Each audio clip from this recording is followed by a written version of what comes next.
Hello guys and gals, how's it going? So today we're going to discuss Luigi's Mansion Dark Moon for the Nintendo 3DS, a follow-up to the 2001, I believe, Luigi's Mansion for the Nintendo GameCube, which was, I believe, a launch title, so that was pretty awesome. This game's been pretty much a long time coming, let's say. A lot of people never really thought we were going to get a sequel. People kind of just, I feel like people kind of forgot about it for a while, and Luigi's Mansion happens to be, like, one of my favorite games, like, ever. Like, there's something about it that I just love, and, the question on everybody's mind is, does this game deliver? Is this game basically a worthy successor or whatever, right? Well, the short answer is yes. This game is fantastic. The guys that made this game, and unfortunately I'm forgetting who made this game. If I could figure out what the hell it is, I'll tell you. Oh, fantastic. I don't know who it is. They're the guys that made Punch-Out. So look that up for the Wii. The Punch-Out for the Wii. They basically were allowed to make this game in cahoots kind of with Nintendo, and I know Miyamoto had a lot of involvement in it. And they are a great team. I believe, okay, now I remember. It's Next Level Games. See, we're just doing this on the fly here. Next Level Games. Look them up.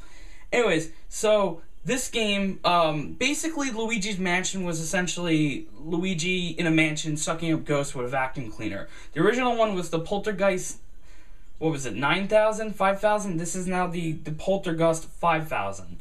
So, a little different. Rather than it being one mansion this time, there are 5 mansions. And the whole story is that the Professor E.Gadd from the original game, who gives you the vacuum cleaner and tells you about all this ghost stuff, basically finds out that someone's stealing pieces of the Dark Moon, which is kind of the balance of everything spiritual in their universe. And, of course, Luigi has to get summoned to help E.Gadd save all the pieces and save the whole world. And it's really, really cool. Like, this game takes some, I guess, puzzle concepts and goes beyond them. I believe in the original game, the interactions when you're sucking, the vacuum cleaner is sucking the walls and stuff, you see dust and you see a little bit of flutter, but in this game, almost everything on the walls and the floors move, and there's a lot of interaction even if it's not a puzzle, which I really like. I like that there's this feeling of realness with the vacuum cleaner, even though it's like a cartoony kind of game. This game looks really nice on the handheld. The graphics are really good. Actually, I usually am not the biggest 3D guy, but the 3D in this game is actually pretty good. It looks nice. The detail, the lighting that pops out when you put the 3D on is actually pretty good. Yeah, all the mansions are really different. I don't want to spoil too much, but it ranges from like a basic mansion to like even a clock tower to like in the trailer, I believe they showed a icy kind of like log cabin-esque kind of area. It's like a mine. So there's a lot of different variety going on. This game, rather than going after personalized ghosts, in the first game you'd go after ghosts that had different personalities and names and backstories, and you'd fight them like boss battles, and then you'd go to like your museum of them, and you'd look at the pictures of these ghosts that you got. In this game, however, it is just basic ghosts, but they're brand new ones, and there's different varieties and different types of them, and that's kind of it. I would say that's probably one of my very few complaints, is I miss that. I miss the personalized, we created this so you would go and solve this, and there's a whole different kind of strategy to taking these guys down, rather than just these kind of like, here's these guys. Not to say that they look bad, they look awesome. It's just, I miss that. There was some kind of a charm about that, but I guess with handheld limitations and whatnot, you can only do so much, and there's a lot of content in this game. There's also boos. Obviously, there's boos. They're hidden. In this game, rather than just shining your flashlight and stunning the ghost to suck them up with the vacuum cleaner, you now also have a dark light, which, to be honest, I actually always wanted to see that in this series.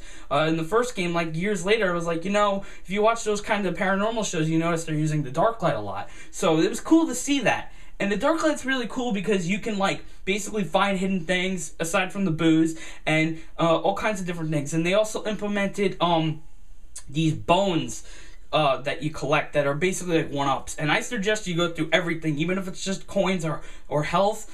Just get everything you can, because those bones really come in handy later in the game when you're on a tough level, of course.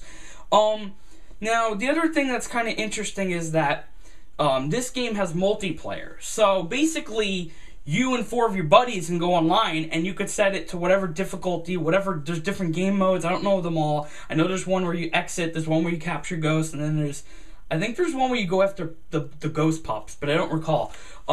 And it gets really tough, but it's so much fun. And what's the best part of it is that all of the mansions are randomized, so you're never getting the same thing, which means it's kind of almost like endless replayability, so as long as people are still interested in it, which I think is pretty damn cool. So I'm definitely going to be playing that. If people invite me over to play that or whatever, you know, say, hey, get on your 3DS and play it, I'll be down to do that. So, very cool.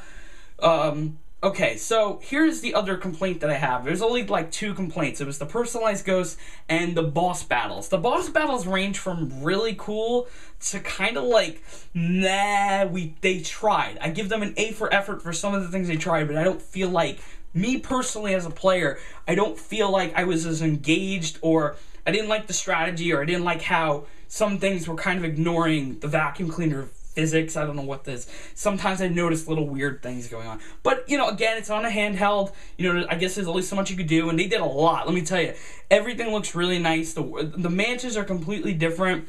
I would say this game isn't going for so much scares anymore, so much as kind of a nice blend of that and comedy. And you know what? I really could see this series keep going with this, because not only would it appeal to the hardcore, but it'll appeal to like the little kids and stuff that want to get into Luigi's Mansion. So, with that being said, it's really, really, really, really good. You gotta check this game out. It's fucking awesome.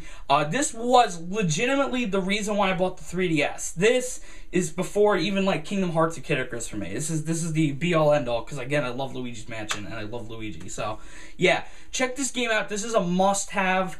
Awesome game, and I'll see you next time. Later. Peace.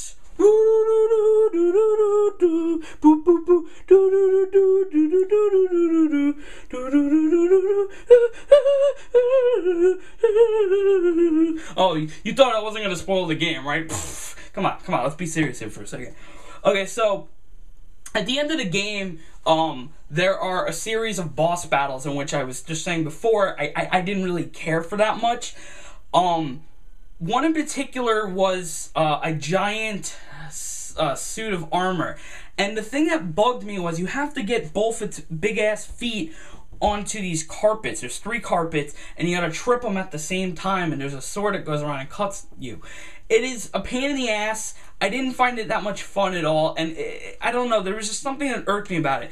And then the final fight in the game, I'm not saying what it is necessarily, but it's alright to me. Like, I thought it was just okay. Like, oh wow, I have to do this. And it became more tedious to me than anything. So there's your little spoiler. I didn't really want to spoil the game that much. And it was, peace, about the game.